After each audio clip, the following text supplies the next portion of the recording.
growing up in Brighton Beach was phenomenal. It was phenomenal, even though we had no money. We grew up in a very small apartment in a building in Brighton Beach, across the street from the beach. And there was a place, a playground. I grew up on Brighton 2nd Street, and there was a playground that was called 2nd Street Park. What else?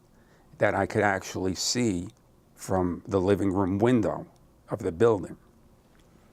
And every morning I'd get up and have something to eat and look outside and go, wow, the kids are starting to come into the park. And we would play ball, everything from basketball to stickball to punchball to softball. And in those days, you weren't afraid to let your kid go into the street. You know, so from the time I was 6 or 7, I'd walk across the street and we'd be in the park, literally till it was dinner time, and my mother would go up on the roof of the building and call me to come up for dinner. And so we'd play ball all day. And then if you got hot, if it was the summer, you took a swim. And then I remember my father giving me $1 in those days.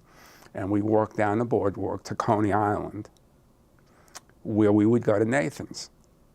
And again, I'm dating myself because I am pretty old now.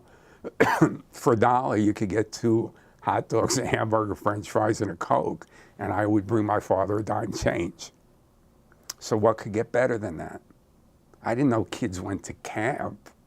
Why would you go to camp when you had 2nd Street Park? You had all your friends there, and you had the beach. And then you had Coney Island and rides and Nathan's and so on. So it was great.